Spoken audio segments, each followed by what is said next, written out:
make sure this is working on my end. Okay, I think we're all good. So, hi everyone. Welcome to our, sorry. Whoa. Give me 1 second to clear my voice. Let me get some water. My voice sounds a little raspy right now. Okay. Hopefully my voice will be better throughout the day or throughout the session, but okay. Hi everyone. Welcome to our See Wonder Learn Live Learning at Home. Today, this is our 4th and final episode of our season 1 session. So for those of you who have been here, yes, yay, congrats. Congrats us. For those of you who have been here throughout all 4 of our sessions, we are really happy that you have been able to participate with us. And we're gonna have a lot more sessions in the future. So I would highly invite your friends, your family to join us, anyone who's interested in STEM. So today we are going to be learning about nuclear energy. And this whole season, we're learning about engineering and sustainability, which is really cool, really interesting topic. Okay. Oops. So my name is Alyssa. I'm an engineering outreach program instructor, and I'm also a mechanical engineering student at Ontario Tech. Hi everyone, my name is Maham. I'm going to be your engineering outreach program instructor for today's program as well. I'm going into grade 12. Awesome. Cool. Okay, so we're just gonna go over a little house rules. So little code of conduct as well. Please join the Zoom session with your first name and your last name, just so we can identify who you are, and we can address you by your proper name. Also, keep your microphones and cameras off and muted, just for your safety and your privacy. You can turn your camera on, but please note that we are live streaming these sessions. So when we put these on YouTube for you to watch later, you will see your face. So if you're okay with that, that's okay. You probably would have signed something or gave consent to this earlier, but just note, we would recommend you to turn off your camera and mute your mic. Also, typically you'll be talking to us through the chat. If you want to unmute your mic for whatever reason, you can, but we would more so recommend you using the chat, and make sure that we're talking about things about like the activity that we're doing or the content that we're talking about in the chat instead of anything else, because we want to make sure that we respect everyone in our classroom, as well as everyone is learning together, right? So quick kind of rundown on how to use Zoom if you haven't used it before. The 3 buttons that are probably most important to you are the microphone and the camera, which are on your bottom left-hand corner. And we have it in red over here. I'll show my laser pointer if it's easier to see. So we have it in red over here. Another thing is the chat. So again, if you want to talk to us, you can type in the chat here. You can either have it, I believe it could be like a tab like that is separated from your page, or you could have it on the side like this so that you have it on the same page as the presentation. Another thing that you can use, which is also pretty cool that only Zoom has, is reaction. So in this bottom kind of right-hand corner beside your end button, there is the reaction. So you can try to use the reactions. There, Maham is used the surprised one. There's a bunch of them, and you'll see it in your top left-hand corner of your screen. So try to give me a reaction now. Try to test it out. Give me maybe like a thumbs up, or give me like a, I don't know, like a happy face. I think there's quite a few of them. There's like a celebration one as well. Can you try using the reaction so we can see if that works? Nice, nice. And you could also raise your hand from that one. So you could try that as well. No worries. It's okay if it doesn't work. It'd be nice to use them if you want to use them, but no worries if it doesn't. So most important one in that reactions is raising your hand if you want to use that function. Just make sure if you are going to raise your hand with that reactions function, you lower it. So if anyone else wants to ask a question, then we can call upon them. Okay, awesome. So you may recognize these slides from, if you've been to any of our past sessions, you'll know all about STEM. So can anyone give me a rundown on what STEM stands for? Yes, Ima. So aren't we going to know the top ones with like the letters or the bottom one? The top ones. So can you tell me what S stands for? Science. Yeah. T stands for technology, yeah. E for engineering, and M for math. Awesome. That is perfect. So Ima's right. STEM stands for science, technology, engineering, and math.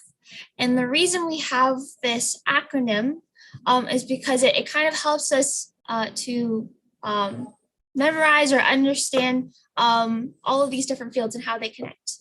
Yes, Nathan and Jason, sorry, do you have a question? You have your hand up.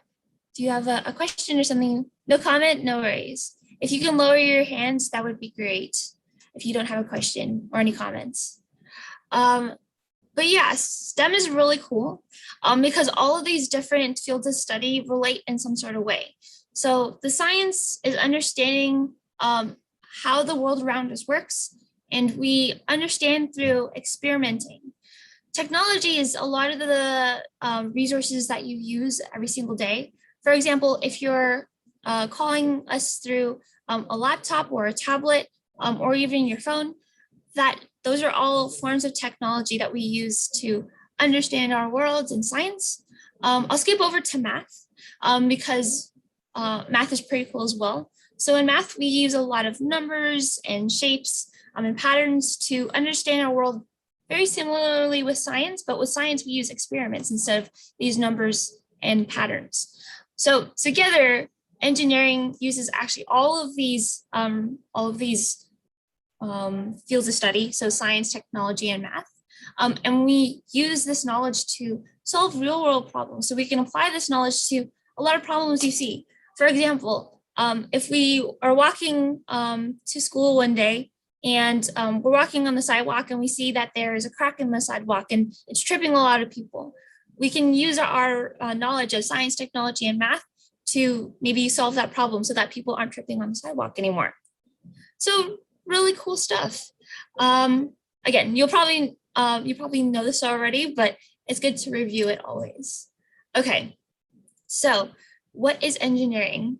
Does anyone know what that word means? When you hear the word engineering, what does that mean?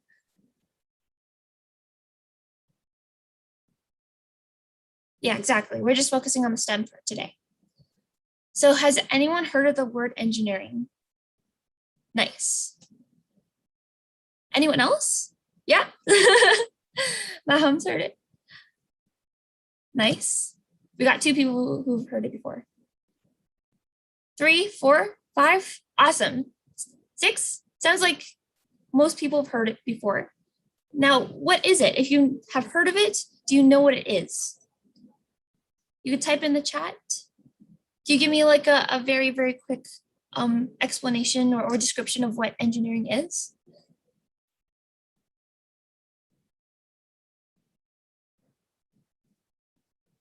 Exactly, Nathan and Jason, you are exactly correct. So engineering is analyzing a problem and solving it. Anyone else? Building or designing systems and structures, for sure. Engineers do a lot of that kind of stuff in their work. I want to hear from one more person. Anyone else know what engineering is?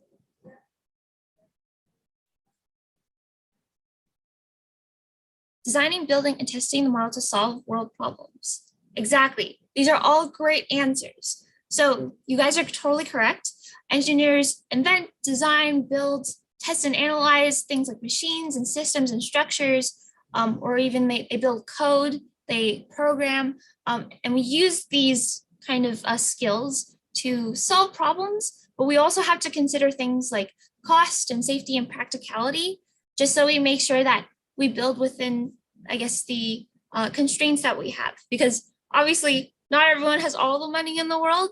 So we have to make sure that we're being cost friendly while also, doing our best to make our design the best possible outcome it can be.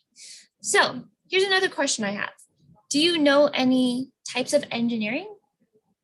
Have you heard of different types? So I mentioned at the beginning that I'm studying mechanical engineering. So that's a type of engineering. Anyone else know about any other types or know of someone maybe in your family or a friend? Software, nice. Biomed, mechanical software. These are agriculture, software. Software is very popular. Mechatronics, yeah. Anyone else? Mechatronics. Civil, agricultural for sure. Awesome. So you guys named electronics engineering. These are all great answers and these are all correct. So there's a bunch of types of engineering. I think there's over like 200 types of engineering streams that exist. So I'm studying mechanical, like I said. There's aerospace. I'm not sure if anyone mentioned that. Someone mentioned civil. Someone mentioned biomedical. A lot of people mentioned mechatronics and computer engineering, which is similar to software. Chemical, I'm not sure if anyone mentioned that one. And electrical, I think someone mentioned as well. So there are, again, a bunch of them. And there are a lot more that come with engineering. So if you want to know more, you can ask us questions about it. If not, you can save your questions to the end, or you can ask us later. Oops. Okay. So if you were here last session, which was last Tuesday, you'll recognize this information or these slides. On Tuesday, we learned about electricity, which is the flow of electrons. And does anyone remember where electrons exist or where electrons come from?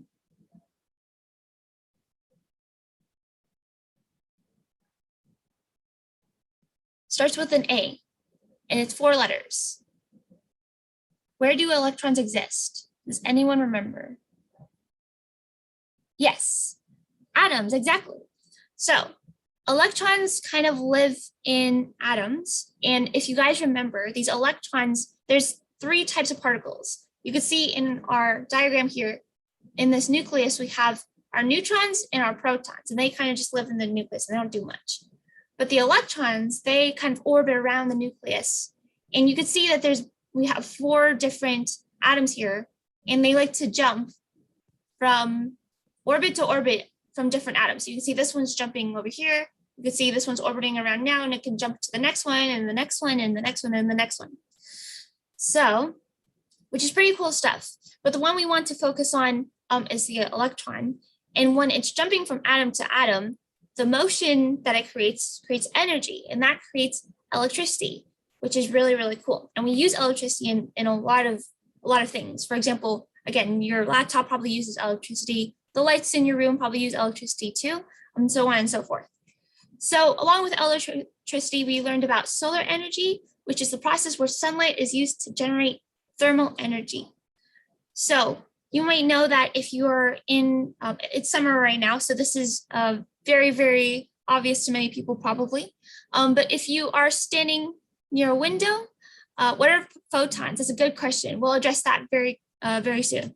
So, but I'll talk about solar energy first. So if you are standing near a window and the sun is coming in from the window, you'll know that your arm will get hot maybe, or maybe even the room will get hot.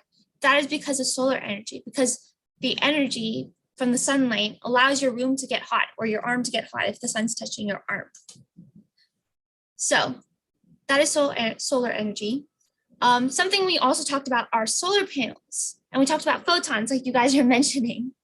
So solar panels are made of photovoltaic or solar cells, which make use of the sun's energy. And normally we use these cells to create electricity. And the photons, like you mentioned, are very, very important in this case. The photons, what they like to do is they're absorbed by those photovoltaic cells. Some of them will, so here's our example of our photovoltaic cell. Some of the cells will kind of bounce off. Some of them will be absorbed by the cells, and some of them will kind of just like phase through. And this is really important because the more photons that we absorb, the more energy we can create. So it's really, really important. And like you guys mentioned, photons are particles of light, which is from the sun because sun creates light. So you guys looks like you guys remembered a lot, which is great. I'm very glad to hear. Okay, so this is kind of more of a recap of all 3 days that we've done so far. So we've done wind energy. That was the first day, the process where wind is used to generate mechanical power. The day after, we learned about hydropower. Does anyone know or can tell me what hydropower is?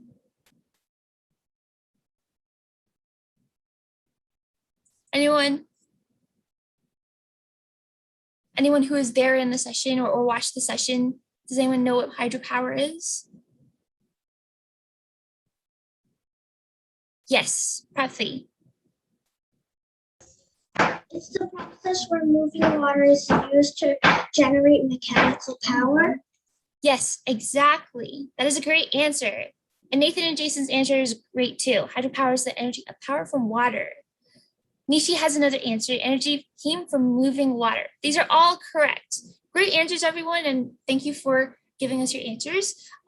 So exactly, we use water to create energy. Typically, it's mechanical energy, but we can convert that mechanical energy into different types of energy we can use for later. And on Tuesday, we learned about solar energy. And can anyone tell me what solar energy is? How is it different from wind and hydro? Yes, Prathi. The energy is created by the sun. Exactly. Great job. So it looks like you guys learned a lot, which is awesome. So like Prathi said, like Nathan said, the energy that we use from the sun, whether it be the heat from the sun or the photons, we can use to generate different types of energy that we can use for later. Awesome. So one more last thing that I want to talk about before we get into our nuclear energy is a little showcase. So one of our students sent us a picture of their project from last time, which is really great. So again, last time we learned about solar energy, and we actually made an oven,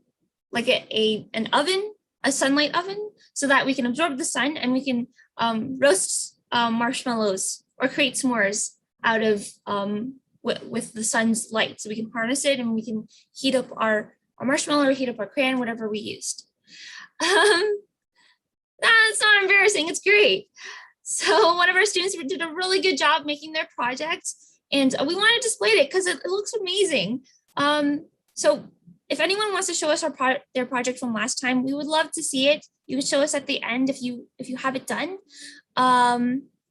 Also, with the activity that we do today, we would love to see it as well. We really appreciate seeing your projects and the work that you've done. So please send it in. We'll give you kind of the link to share, or the information if you want to share like pictures with us or videos or whatever it may be. It looks like Anishka's got theirs there. Awesome. So I heard that it worked, which is great. Awesome. It looks like it's melted already. I'm glad it worked out. So if any of you finished your solar oven and want to show us, please send us pictures, send us videos, send us everything. It didn't work. It didn't work? I tried afternoon to design different ones, but none of them worked. No worries. That is a-okay. If it didn't work, we would still love to see your project. But again, you can show us after. Thank you, Anishka, for showing us. Yeah. Yes, so I tried it the day before yesterday, and that one it got sort of softer, but it did like fully melt because like the day before yesterday wasn't as hot as yesterday. So yeah, yesterday was hotter. So I think that one, the green one, melted faster. Okay, good to know. So if you guys want to still try that activity, if it didn't work the day that you made it, try another day when it's really, really sunny, and it'll probably work out because it did for Anushka. So we have living proof here. Okay, awesome. Thank you so much for sharing with us. We are going to move on. Oops. So I'm going to hand it off to Maham to share this cool information with you. All right, so I'm sure some of the stuff you guys have already kind of caught up on in the previous session, but for those of you who may have forgotten or are new to the whole particle thing, let's take a look at any object in your house. So if you look around, pick a pencil or a water bottle, it's made up of some really teeny tiny, weeny little thingies called atoms, which you guys have already kind of talked about, and those are extremely small particles that make up matter. Now, inside of it, there's an even more smaller particle, 3 of them actually. So the inside of an atom is called the nucleus, and it contains protons, neutrons, and electrons. So if you look at this diagram here, protons are the ones that have a plus sign on them because they're positive. The electrons are the ones that have a negative sign on them because they're negative, negatively charged, positively charged. We've heard of that before. Probably seen these plus and minus signs when you're putting batteries into anything, any toy. And then you have your neutrons, which are neutral. So they're not positively charged or negatively charged, but they're just there to help the protons and the neutrons. So they make up what is inside the nucleus.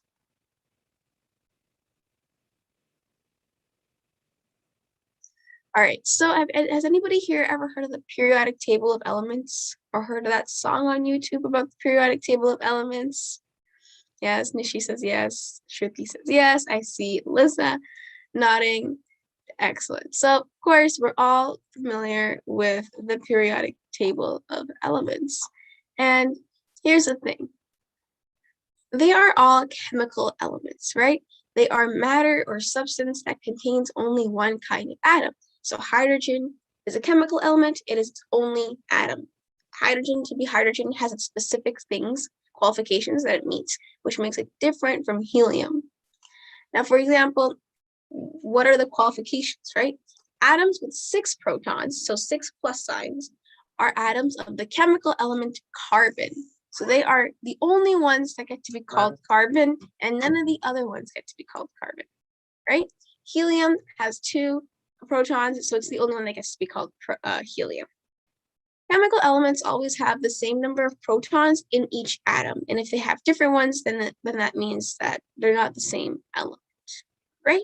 So this is a little crash course about atoms and elements in the periodic table. Now let's take a look at nuclear energy, which is the energy form that we want to talk about today. So nuclear energy is the process where nuclear reactions are used to generate thermal energy. Nuclear energy is the energy that holds together the nucleus of the atom. So remember, nuclear sounds like nucleus of the atom, which has a neutron in it. Hear the new here. So nuclear energy is the energy that holds together the nucleus of the atom. You can't really see it, like gravity. You can't see gravity. But when we release the energy, it creates thermal energy, creates another form of energy. So you can tell that it exists. Thermal energy is used to heat water, to steam, so that we can generate electricity. So steam, when we create the steam's going to push some turbines, it's going to push some gears, and this generates electricity. So does that make sense? About how nucleuses, neutrons, nuclear energy works, basically? Yeah, okay, one, yeah, I'm happy. I do see somebody says that a con is that they can blow up and they're very dangerous, and yes, we will probably get to that. It's very true. That's, yeah, very true. Let's take a look at some more information about nuclear energy.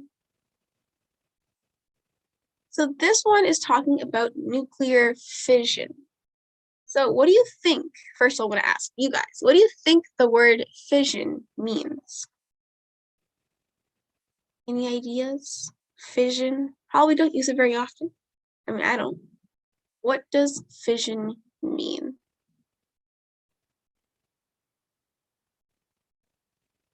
Any idea? If you don't have any idea, just write IDK. Like, I don't know. Kapow! I see kapow. Okay. Interesting definition. I like it. Well, yeah, don't know. That's totally okay. I'm going to tell you what the opposite of fission is, so then maybe you'll have a better idea. So the opposite of fission is fusion. And when you think of fusion, you're fusing things together. You're combining them, sort of, right? So if we take the idea of the opposite of combining, and we look at this picture, what is it showing you? I see Anushka's getting very close. Separating anything else, any other way of describing it. Fission is like combining it. You can say it's dividing things. It's exploding. I saw that word. It's explosion. Splitting. Definitely, yes. So all three of those words will accurately describe the opposite of fission. No, the opposite of fusion, which is fission. So let's take a look in the next slide, what exactly nuclear fission is. Remember we talked about that energy is stored in the nucleus of an atom. So if we want to release that energy, we're going to have to split or divide or like release the energy. So to release the energy, we need to split the atom, which is an exothermic reaction. Exothermic, so thermal is the heat affecting outside. In this exothermic reaction, which releases heat and radiation. So if you take a look at those balls, and they're all formed together, but as soon as one thing hits them, the entire thing, it releases its structure, right? And it starts to spread apart. A little bit like how nuclear fission works. We're splitting everything up. So nuclear fission is the process of splitting up an atom into two smaller atoms. Let's go in a little bit more detail. This is going to become really epic in a second, because if there's one atom that can split, well, what happens if there's like a bunch of atoms that can split? You know what I mean? So let's take a look here. So if you look at the chart, it says chain reaction. So we're talking about nuclear chain reactions. And basically what happens is that you have your atom and it's just kind of chilling there. And then the red circles are the neutrons. So remember, it's the one that doesn't have a positive, doesn't have a negative. It's just a neutron. It's neutral, doesn't do anything. So the neutron hits the nucleus of an atom. So that's what you can see in phase one. And then that nucleus becomes unstable. That other atom's nucleus is like, whoa, it just got like shooketh. Like, this is not cool. So then it starts vibrating, like an earthquake kind of thing. So it starts vibrating and splits, which results to fission and extra particles to form called fission products. So now all these other red dots that you can see, those are the fission products. And it's because they've decided to come out from that phase two, from that nucleus that got hit. So now there's more neutrons just flying around. And what they end up doing is that they end up hitting other atoms and nucleuses. So then other nucleus becomes unstable, they vibrate, they create more neutrons, and the heat energy, which is made with the two smaller atoms and extra neutrons, releases, and then you have a bunch of extra neutrons hitting other neutrons, hitting other nucleuses, and they keep just exploding, ping, ping, ping, ping, ping, and releasing their energy. Does that make sense? That's why it's called a nuclear chain reaction, because when one hits the other, they split, and they make a bunch of other ones split each other. So it's really, really cool. But we have to have a lot of these to happen to create some sort of energy or some reaction that will actually create energy. And there's one, Prati says makes sense. Awesome, cool. So there's one thing I didn't mention in this, and I don't know if you guys can see it in the chart very well, it's there, but there is one specific element or a couple specific elements that engineers, the nuclear engineers use in this process. Can you find that word? It's in here, and it's a specific word or a specific element that is used in this process. Anybody look? Oh, I feel like people are very fast in this group. Take a look. Uranium, uranium, uranium, uranium. Wow, everybody got it. Okay, great. Everybody got it. Let's go to the next slide, which is talking about uranium. So nuclear power plants, these huge stations where these nuclear chain reactions take place, uses uranium, and which is a really dense metal found in rocks and soil around the Earth. And we're going to use uranium to do this kind of reaction because it's going to create a lot of like heat. It's going to release a lot of heat power, right? So uranium is like the food of this process, and it breaks apart and creates the chain reaction that we just spoke about. The heat by nuclear fission warms a cooling agent. So inside a nuclear power plant, you're going to find another really important step, which is the cooling agent, which is like water or some sort of liquid that is relatively like medium room temperature. And this creates steam. So that water gets warmed up. This creates steam, and then the steam is going to turn the turbines, which is going to generate electricity. Nuclear power plants make electricity from the heat of nuclear chain reactions, and nuclear reactions take place in a reactor. And in a reactor, there's going to be that cooling agent that we just spoke about. Alrighty. Let's take a look at what we got next. So we're going to look at this whole system that happens, that takes place, that gets you guys electricity in your house and us to talk right now. So let's point out one of the easy stuff here. So we're going to go to this blue condenser area, and that's just water going through the pipes, and it's just the first step. Now, once that water goes through, it's going to go through some turbines. That spinning motion is going to go up here into this thing called the steam generator. Now, how does the steam form? It's going to form with all that warmness from the control rods, the pressurizers, the reactor vessels. So those things, that's kind of where the nuclear chain reactions are happening. That's where the uranium is splitting. So that creates heat. And then that heat is going to take the water that we just talked about and turn it into steam. The steam is going to push the turbines to turn. When the turbines turns, the generator turns. And when the generator turns, it goes into the grid, into the power lines, and into the city in our homes. So that's generally how it works. So the waters are like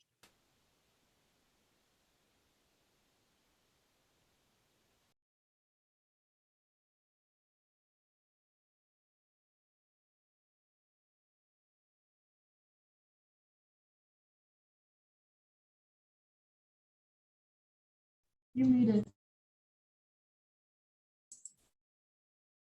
Did Maham just freeze for everyone? Oh, I think she's back. Okay.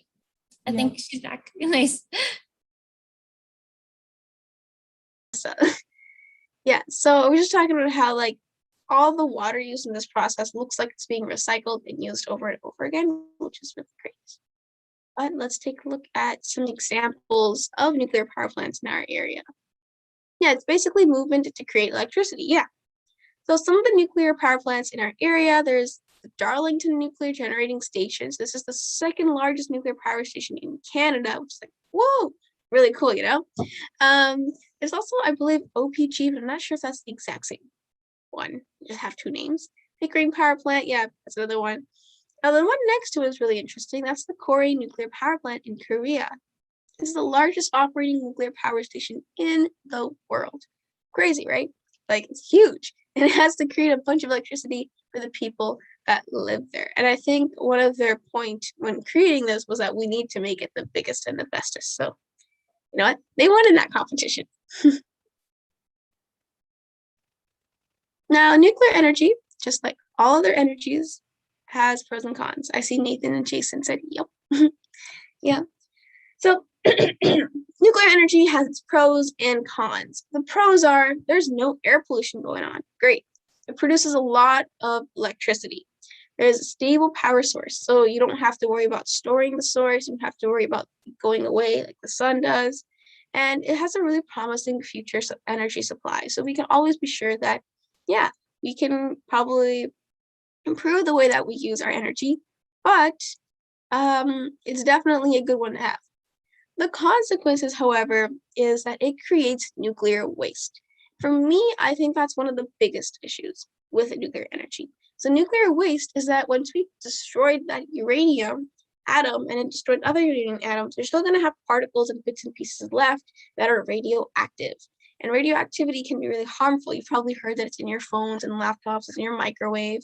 Having too much of it can cause like cancers, it can cause a lot of breast problems, it can cause a lot of breathing problems.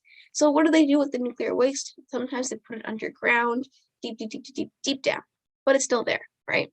So it doesn't necessarily use all the material to the best and most effective way, then it can, but also because it's really dangerous, so they can't. The nuclear waste is the number one consequence. The second one is that it's a really high start and build cost. So to create a nuclear power plant takes a lot of money, which is why you've noticed that, you know, a lot of the wealthier countries will have the luxury to create a nuclear power plant, but it's not something accessible for everyone. I see Anushka says that my dad works in OPG in a nuclear power plant. Yeah, that's really cool. That's what I was going to mention. Like OPG is definitely there. And the thing is that nuclear energy is not a renewable resource, so we can't really recycle it. We have to keep getting it, importing the uranium. We can't just, it's not something that is going to recycle itself. And finally, it needs to be designed and run with high levels of safety. As you can tell why, I bet Anushka can tell you why. There's a lot of things that could possibly go wrong, right? Nathan and Jason say that it's also good because if steam goes up, it can travel to the clouds, and then that could cause rain, which will be good for farmers. I never thought of that actually, but it could be a contributing factor. That is a really interesting point that you brought up. All right, I am going to now let Alyssa take the lead. Okay, so thank you so much for sharing that information with us. I think it was really, really helpful, and I learned a lot of new things that I didn't know before. How about you guys? Did you learn new things about nuclear energy? Give me a yes or no in the chat. Yeah? Awesome. So at least one person learned, two people learned, or I guess three, Nathan and Jason. 3 people, you guys learned. Awesome. Perfect. Cool. Yeah, I didn't know a lot about nuclear energy until Maham taught us. I didn't know we use uranium. I didn't know it was about separating nucleuses from atoms. That's pretty cool. Okay, cool. So we are going to be using the stuff that we learned today in our activity. But before we start our activity, we kind of want to go through this engineering design process because it'll really help us break down how we want to tackle this activity, how we want to solve our problem. So you probably recognize this. You've probably seen this in all 4 days of, or I guess all 3 days, including this day of our teaching sessions. So does anyone know what the first step is? Anyone? What is the first step? You're close. Nathan and Jason, you're close. That's the second step. Yes, Prafti. To find the problem. Yes, perfect. So the first step is to identify the problem. That is totally correct. And the reason we have to do this is if we don't, then we don't have something to solve. We need a problem in order to find a solution to it. Okay, so second step, Nathan and Jason already mentioned it. Then brainstorm, exactly. And Anushka too, awesome. So we have to brainstorm ideas before we can do anything. We have to think of concepts and ideas to solve our problem. And then we can think of like the materials we want to use. We want to think about what it's going to look like. We want to think about how it's going to work, all that cool stuff. Okay, I'm not sure if someone mentioned it, but the third step is design a solution. So, oh boy, we're getting ahead of ourselves. Everyone knows the next few steps. Those are the fun ones. Designing a solution is just as important though. And the reason why is because if we don't design a solution and we make the model before that, then it's going to be kind of messy and it's going to be all over the place and our model is probably not going to work. So designing a solution makes sure that we address every single issue that we want to tackle and we make sure that it works before we model it. So yeah, the next step is modeling, which a lot of people said, Nathan and Jason mentioned, Anushka mentioned, modeling is really important. We want to make a model so that we can actually test it out later, which is the last step. And we want to test out our model to see if it works out the way it does. Does it solve the problem? Does it provide solutions to people who have these problems? These are the kind of questions that we ask. And this is essentially the way that we follow these steps from identify the problem to test and evaluate. Well, let's say, what do you do if when you test and evaluate, we don't get the results that we want? Exactly, Nathan and Jason, you're on top of the game. So you can go back to previous steps and you can look back and see what did I do wrong, what's not working, and what can we improve from the steps that we did. So for example, let's say I'm building like a toy car, but the car is not moving. So we can go back to brainstorm ideas and I say, okay, maybe it's not the best decision to move it with my hands because it's too much work.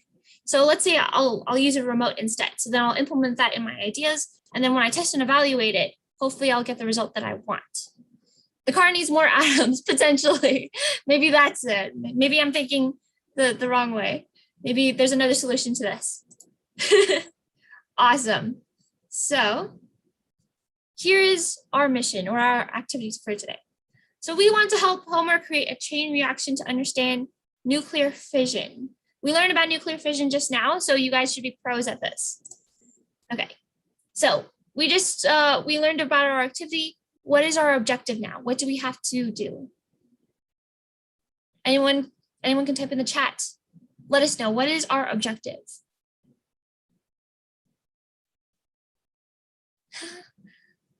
From yesterday's activity. Will your house explode? I hope not. I hope not. What is our objective? Yes, exactly. It is to create a reaction. So we want to simulate this chain reaction or fission. Yes, we want to understand how fission works. And we can do that by using things in our house to create chain reactions, because that's exactly what a nuclear fission is, right? Okay, so I want you guys to brainstorm ideas of terms of like what materials you want to use, what shapes do you have that can create these nuclear or these reactions, these chain reactions at home? And can you make any of these designs with things that are laying around on your desk, in your kitchen, anything like that? So there are a few supplies that we gave you prior that you could have at home. And if you don't, that's okay. There's a lot of different alternatives and options you can use. So there's like papers and rulers and pencils you can use to brainstorm your ideas and write down the ideas that you have. I would highly recommend writing them down so you don't forget them. There's also dominoes. Dominoes are a great example of things you probably have at your home that create like a chain reaction. If you have like Lego, if you play with a lot of Lego, that's another good option. And some wooden blocks. I know someone mentioned Jenga. I think it was Anushka. Jenga is also a great example of something that can create a nuclear reaction. Right now, I actually have some coins with me, which I'm going to stack up beside each other. So that can work out. I also have some Lego here myself, so I'm going to do that as well. But I'll give you a couple minutes to find things in your house that could potentially create some chain reactions. And if you don't have anything that is all the same, you can use multiple different materials at home as well. So I'll give you a couple minutes. And when you are back with your material or materials, you can type in done in chat. So again, there's a lot of options on the screen. If you don't have anything, awesome. If we are made of atoms, does that mean a chain reaction can happen to us? That's a good question. I suppose it probably could. Not a nuclear reaction, because we're probably not made out of nuclear resources. So you're safe on that front. That's a really good question. I'd imagine there's probably chain reactions happening in us throughout our body, throughout the atoms, very, very like, molecular scale, but also like on a bigger scale with a lot of the, I guess the way that your body works, there's a lot of chain reactions happening. For example, if you swallow food, if you're chewing food and you swallow it, and then the chain reaction, I guess, is it's going to alert the rest of the body. The brain's going to alert the rest of the body that it's going to have to digest the food and it's going to have to process the food and break it down. And then eventually, you go to the washroom and it comes out the other end. But the chain reaction is essentially your body, all the different parts of your body work together so that the food can be transferred from your mouth to the toilet. So cool stuff. Kind of gross, but I find it kind of cool. If you like biology. Awesome. Anyone else? Again, if you are back with your materials, type in done so we can start designing our solution. Let's see. Yes, don't be scared. We will not explode. Your heads will not explode. You love biology. That's awesome. Okay, cool. So most people are ready. Awesome. I see some more dones in the chat from Prathi and Ashley, which is great. Okay, so again, we're making a chain reaction design. I hope you found your materials and I hope that they will help you create your design. And this is our step right now. So the first question I want to ask is, how far between the blocks should you place them? So for example, in our domino example, I don't have dominoes, but I have coins with me, like loonies and toonies and nickels and pennies and all these coins. So the question is, if we want, the reaction to happen, how close should you place your coins if you have coins, or your materials, so that they fall over and create that reaction? So figure that out for yourself. Try setting it up and see how far they should be. Depending on how big they are, maybe you want them to be further apart. So for example, if I have something like this, so I have this really, really tall piece of Lego, and I have this kind of really a lot shorter piece. So if I'm going to line them up like this, then I can probably place them a lot further, so that if they knock down like this, then the end will hit it. But and I can put it a lot closer like this, and it'll still knock down, right? But let's say I do it the other way. I can't place this one too far, because if I do, then it's not going to knock down anything, right? It's not touching anything. I'm going to have to place it a lot closer, like this, maybe, so that it can knock down the next one, and then this one will knock down the next one, and continue. Oh, that's a really good resource. If you have, or really good material. If you have books at home, you could use books. That's a really, really good. I can't believe I didn't think of that. Make sure you read after for sure. So yeah, something to think about. How far are you going to place your blocks? And again, it depends on what material you use. If you're using something smaller, like coins, then they're going to have to be a lot closer so that they can touch each other. Okay, next question I want to ask you is, where are you going to start your chain reaction? So find a good place to start it. For example, if you've seen like these domino creations where they kind of move around the floor and everything, you probably want to start at the end of your floor, so you have enough space to continue your reaction. Or another example is, sometimes like you'll see these like chain reactions that like move around the room, and sometimes like it'll start on the floor and then like it'll end on a table. So, ooh, nice. You want to be a software engineer or an architect? That's really cool. But going back to our activity, we want to make sure that our chain reaction can, react to every single piece in your reaction. So if I start my reaction on the floor and I want to end it on the table, we have to make sure that there are pieces, or your blocks are going to be aligned so that they all hit each other as it's traveling across the room, or from the floor to the table. So think about that. That's another thing to think about. And then one last question I want to ask you is, how will you position your blocks if your design, shape, or form has a curve or multiple branches? So you can make these designs really cool. You can, I know some people like with dominoes, they have these colored dominoes and they create like designs or like pictures with them after they fall over, sorry.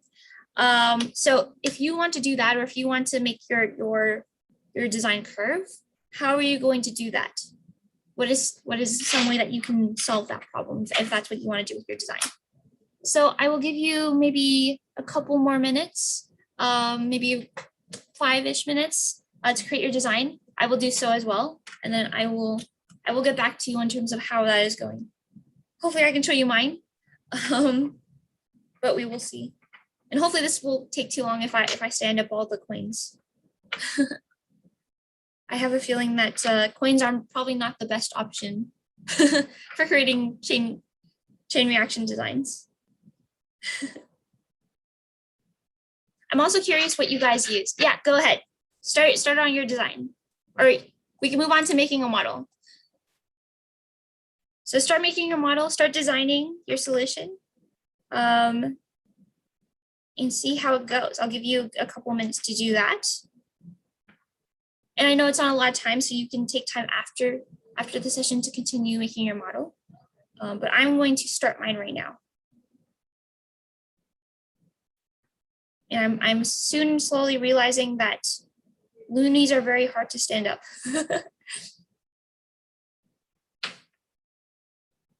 And while you're making your model, I would love to know what everyone else used for their materials. So if you want to type in the chat what you used, that would be awesome. Oh boy. Okay, I'm going to ditch the coins. I'm going to move on to Legos. Jenga, nice. Jenga's pretty cool. Anyone else? Someone use something other than Jenga? Lego, nice. I got some Lego here as well. I think that's gonna work a lot better. Can dominoes knock Jenga blocks? I'm not sure. If you have both at home, please try it out and let me know. Yes, I can move my camera to see so you guys can see what I'm doing. No worries. Books, nice. If dominoes can knock, yeah, I think, it depends on how big your domino blocks are, I think. Because domino blocks are pretty heavy, but I think Jenga blocks are heavier. So whatever's heavier is probably not going to be knocked down by the lighter object. So I'm not 100% sure. But again, if you have them at home, let me know. I will show you what I'm doing. Hopefully I can make this work.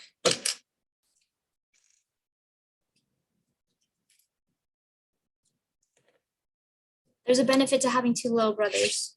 Okay. I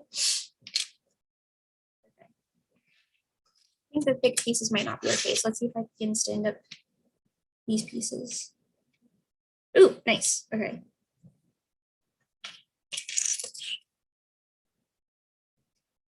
I'm afraid if I knock the first one down, if I work so hard to put the first few up, I'm gonna knock the rest down and it's not gonna be good because I'm gonna have to set them up again. So hopefully that does not happen. Yeah, dominoes are the most convenient because I think they're made for that. They're made to stand up and knock down. They're a lot of fun for sure. Domino's law. That's a good name for it. Kind of like a chain reaction. For sure. Yeah, okay, now I'm taking my Jenga pieces and hoping it would knock it down. Okay. Yeah, let us know. I think we're all curious. And did it work? It's much lighter and completely, it's not completely different shape, but it's much lighter and dominoes are much lighter and smaller, so I'm not sure if it'll work, but okay. Good to we'll know. see. Yeah, for sure. Well, thanks for trying that out, Anushka. I'm glad we all got to figure it out together. Cool. Well, I'm gonna keep building mine. Yeah, for sure. If you want to share, for sure. Just make sure these are being recorded as live sessions. So if you're okay turning on your camera, that's up to you. Ooh, nice with the books. Love it. Okay. Nice. Awesome. It worked. That's great. Awesome. Set it up again. If you could, I don't know how long it takes to set up, but probably not too long. Maybe you could show us again. That was awesome. Great job. I love the design with the books.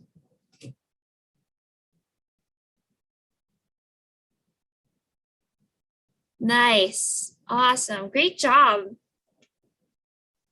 So if you want, I know you're done properly, but you can also extend your design. So if you have more books at home or if you have other things that can be knocked down, you can do that as well. So keep doing that. I'm working really hard on my Lego here. Maham, it looks like you have tape. What are you using the tape for? I'm thinking, what if I got my two books to stand here and then the reaction can kind of change. So instead of just like falling books, there's a rolling tape. And it That's it. worked. Yeah. We got some people that have to leave. Okay. Bye, everyone. I hope you enjoyed the session. We are 6 minutes. We have 6 minutes left. So I will put this last piece and then hopefully I can show you mine. Okay, cool. I don't know if you can see mine. I think you can. Mine is very, very small. Obviously, I'd like it to be larger, but here we are, and it takes a lot longer to set up than I thought. So I will show you mine.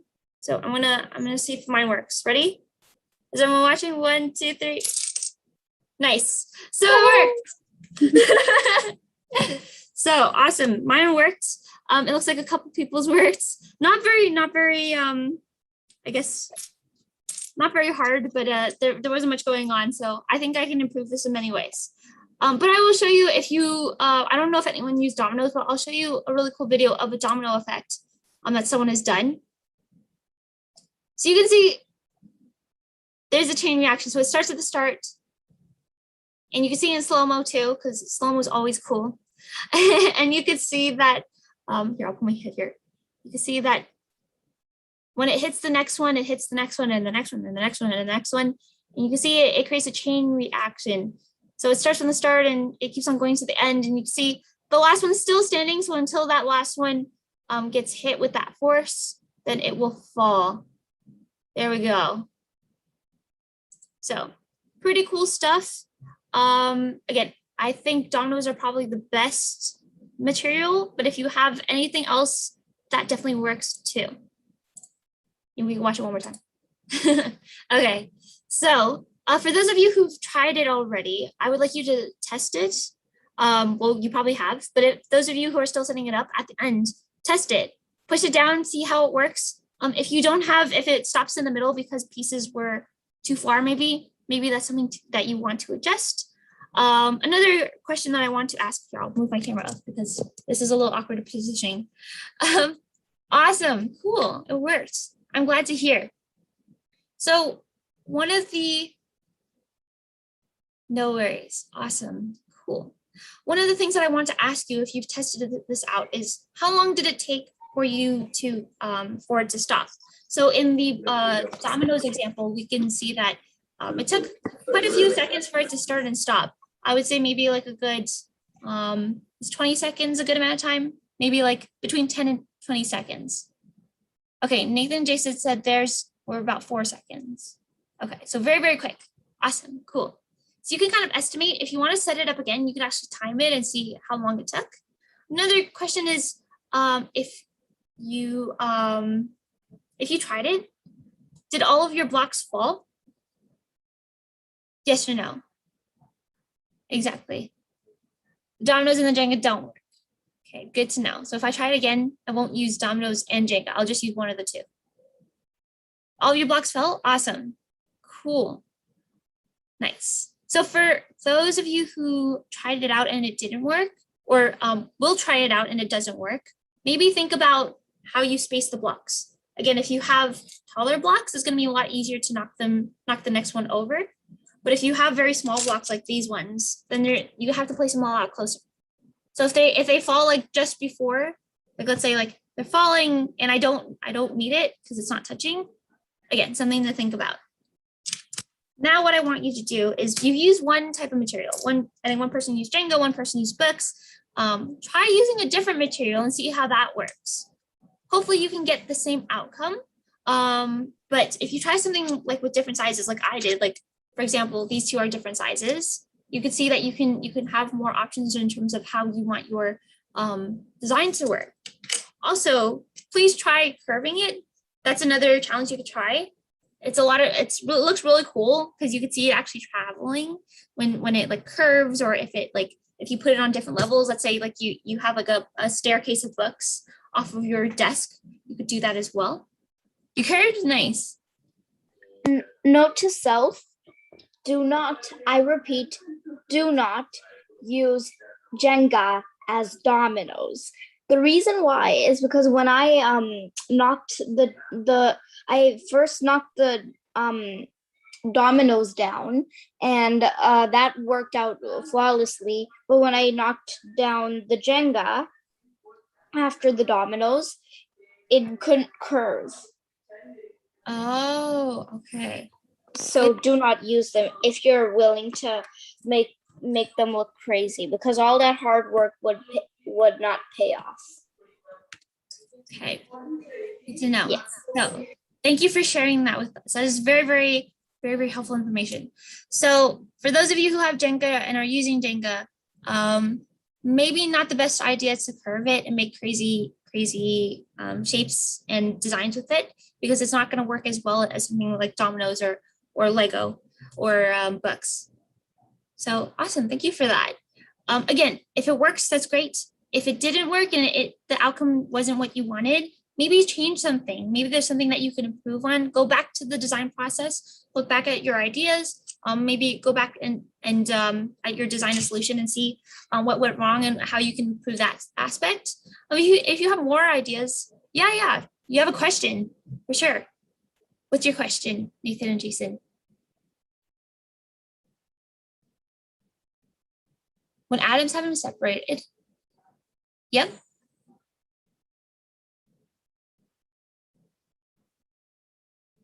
Can they be put together again? That is a good question. Maham, do you know the answer to that? I'm pretty sure they can't be put together again. I think they just kind of disintegrate and die over time, which is why they're radioactive. But do you know? I don't know. I'm not 100%. I would have to do a little bit of home research. But I think you are also right. Exactly. Otherwise they wouldn't be, well, part of the reason why they're reactive, like if you take uranium, is because of the way that they are made. That's just one of many qualities that uranium has in comparison to like an atom that we take from our body, which is not radioactive. But typically it's kind of similar to, if you break skin and you have like dead skin hanging off of, maybe like you get a cut and you have like dead skin hanging off, you can't really put that back on your body because it's dead. So typically like you would either let it heal and new skin would form over it, or you would, I don't know, cut it off or something. But does that make more sense? I hope that helps. Yeah, so typically atoms that have been separated can't really be put back together.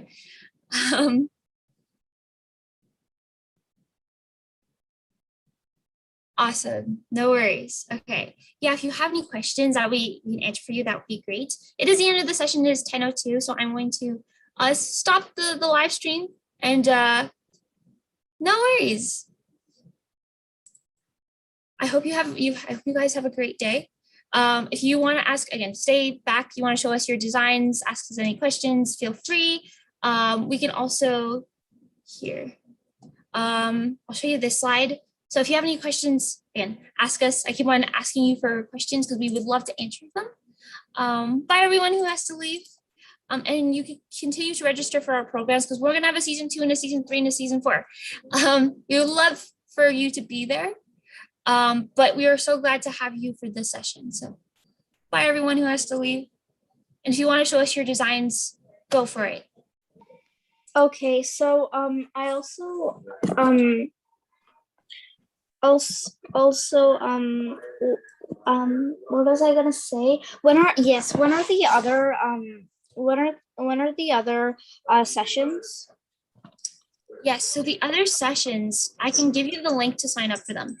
The next session is going to be, I believe, next week on Tuesday. So they typically go Tuesdays and Thursdays until I think around the beginning of September.